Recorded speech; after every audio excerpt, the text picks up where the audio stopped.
Welcome to Real Estate in Real Time. I'm your host, Woody Zimmerman, here with Mark Skibowski of Remax Lakes. Welcome to the show. Good morning. How are you? Doing well. Here we are. It's mid-June, and the year... I know, the year is flying by. I cannot believe it. Summertime. Yeah, summertime. Travel baseball for me. Yeah. So we're all over the place for travel ball. You're all over the place with the market. I mean, you're showing houses. Yeah, we're showing, we're selling, we're listing. It's still, the market is still pretty good in Kosciuskocounty. I mean, we're fortunate with the lake communities that we have, with the industries that we have here.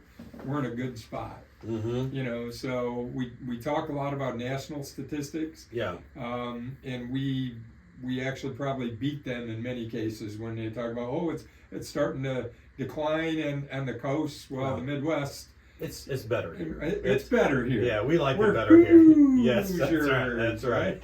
Yeah. Now there's some Boilermakers out there that are not happy with that reference. Yeah. But remember, I have one of each. Yeah. I have my youngest graduated from IU, my oldest graduated from Purdue, and I'm a Michigan State grad. So it's all in the Big Ten in our family. Yeah, so we're right in the heart of Big Ten country. Yeah, awesome. So anyways, I thought we would talk a little bit. From a buyer standpoint, we've all, had that discussion. Is a good time to buy, not a good time to buy. And in researching for the show, I came up with a term. I've not used it myself, but they're beginning to call the unicorn years, which were 21 and 22. Okay. So the COVID and post-COVID, the couple of years right after, what did the real estate market do? It went crazy. Crazy.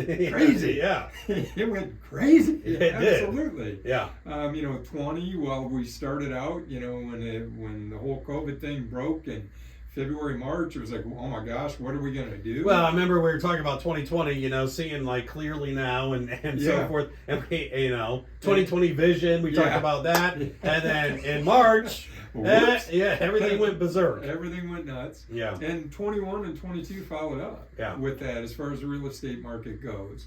Now, 22 started to slow down later in the year, started to go back to more normal when I say slow down, but pre-unicorn years. So how do we look at this unicorn? So those 2 years, and how do we compare where we are today compared to those 2 years, or maybe 3 with the COVID years?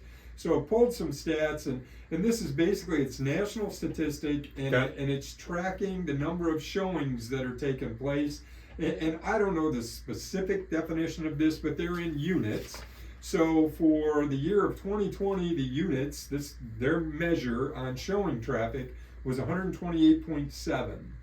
In 21 and 22, it's 271, 284, and then 23 is back to 223.9. So what does that mean? Well, showings were lower in 20, they bumped up in 21 and 22, and they pulled back in 23, but all is not lost for sellers because 23 is still higher than what 20 was. Yeah. There's more people in the market to purchase homes. Yeah. We're looking at the generationally. I think I mentioned before that, I'm the end of the baby boom. We got Gen Xers, we got millennials, Generation Y. All these different generations. Yeah. There's lots of people that are now of home buying age, and they're out in the market. So there is still strong demand from a buyer's perspective. Okay. So for those buyers, they're paying a little bit more, and in some cases a lot more, for the homes that they're buying. We had talked a little bit off air about you personally. Yeah. The home that you had purchased, years ago, you paid under $100. Yeah. And in that neighborhood now, there's homes that are selling in the $350. Yeah. I could. Yeah. $82,000 is what I paid, and now a house on that block just went up 2 weeks ago for $350. I can't believe it. Yeah. Hard to believe. Yeah. I mean, I know specific neighborhoods. Whether it's in downtown Warsaw, whether it's Southtown, out south of Winona Lake, that whole area, Southtown Estates. It was a first-time starter home neighborhood, and homes in there are on average selling in the 250s, 270s. I mean, you'll find the occasional, maybe a little bit less. There's one on a crawl space or something, that's selling at 210. but those homes used to be 120. You know, when I say used to, that is not the too far away. Yeah, right. You know, yeah, the not too distant past. Yeah. Homes in that neighborhood were in the 120s, 130s, and now they're in the 220s, 250s. Similar to yours, I mean, you're in the Fort Wayne market, which is bigger market, more people, stronger demand. But still here, that's amazing to me when I see homes that are priced like that today. When I know that I've sold the same house through the years, years ago, I sold this for 125 years ago. Now it's 225. And it wasn't that long ago. It wasn't that long ago. It was not that long ago. So, you know, overall, the market appreciation has changed a little bit. So, you know, when you hear me say what's a normal market for us, you know, 3 to 5% price appreciation is pre-unicorn days. That was a normal appreciation market. 3 to 5, maybe 4 to 6. You know, it depends on whether you're lake, non-lake. So these national stats, 2017, it was 7%. 2018 was 5%. 19, 4%. 20 jumped up to 11%, 21, 18%, 22 back down to 5%. So that appreciation is slowing. The curve is flattening as far as price appreciation. Getting more normal. Going to a more normal. So, and you know, we're basing this all on this unicorn data, but looking at that, we'll talk a little bit more about some of these things, some more stats after the break. All right, you've been listening to Real Estate in Real Time. We'll be right back. You're listening to Real Estate in Real Time. I'm your host, Woody Zimmerman, here with Mark Skibowski of Remax Lakes, and we're talking about how the market has changed and these unicorn years between 20 and 21, and what the market is doing now. Yeah, and when we're saying unicorn, we're saying 21 and 22. Or 21 and 22, it started in 20. Yeah, but who cares? I mean, what's a year amongst friends? But it really started in 20, accelerated 21, and 22 continued that trend. But what impacted that? Foreclosures. There were none. There were none. There were few. Now, and again, this is not meant to, you know, degrade folks or anybody that, hey, they still happen. But the numbers were down significantly. And here, if you go, the number of foreclosures, so you took an entire segment out of the housing market by governmental intervention. They froze foreclosures. Banks could not foreclose on people that were not paying their mortgage during the unicorn years. So you took out an entire potential block of inventory that, you know, yes, there were people profiting off of, you know, the misfortunes of others, but it is what it is. It's part of the market.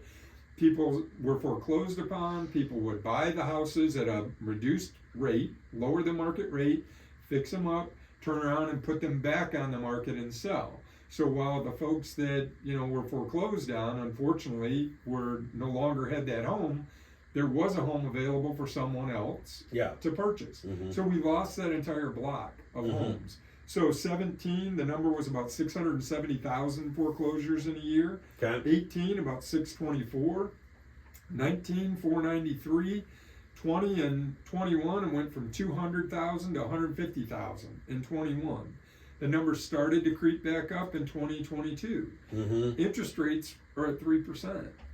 People are not, and unemployment is low, is extremely low. So people are still employed.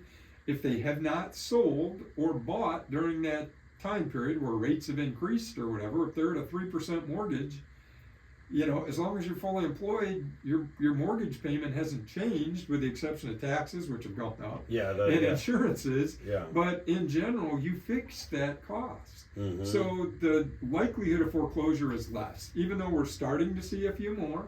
And I would say, you know, from past experience, typically once people are past a few years, they're getting more solid in their careers and things like that.